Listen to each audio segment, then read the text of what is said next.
لێرە وەرزی سەرما دەستی پێکردووە.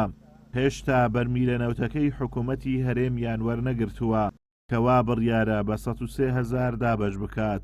ئێرە دۆڵی مەلەکانە لە ناحیەی خەلیفان، زستانێکی سارد و سەختی هەیە. ئەگەرچی سەرمای زستانی ئێرە بە بەرمیلێک و دوان تێناپەڕێت، بەڵام حکوومەت هێشتا یەک بەرمیلەکەشی بەو نرخەگرانە نەگەیاندۆتە ناوچەکە.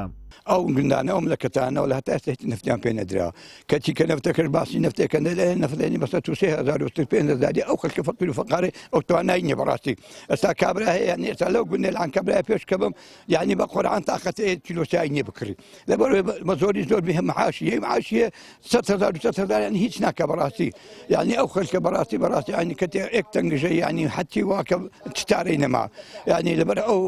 نەبوونی فەقیری برمي نفتي بو حكومة العراق بسيطة زي توزيعها وبسطو 105,000 بدنا ملت فقير لباتي محاشي الداتينان محاشي تليور بقريتو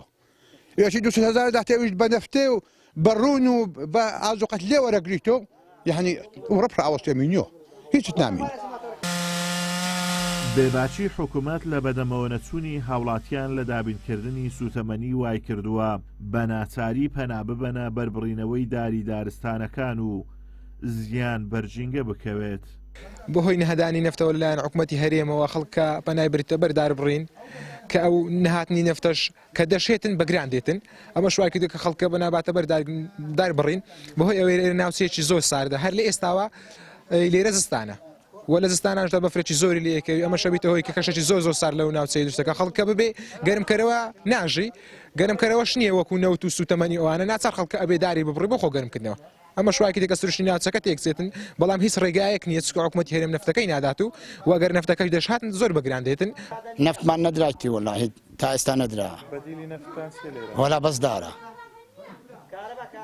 بەسدارە هیچ کارەباش بەو شێوەی نییە کارەباشمان وەکو پێویست نییە تا ئێستا بە هیچ چارە نیە دی چارە چێ دەوەرات و لێرە لەو جستانەی لێرە بە ئیداراکەی وەرسپەی نالێرە بە بەیانیاگە بە ئیدارەکە تاخواتوانی نەتوانی دەبێ ئیلادار هەبێ دەبانی بە بەرمێنی نەوتەچی ئەم چلێک بەرمێنی نەوتەچی ئەویشمان نەدرایتێ ئەویش هاوسارە ئارێن داوایە 130,000 نظام چەندی ئەکەن. حکوومەتی هەرێمی کوردستان بە جۆرێک بێباکە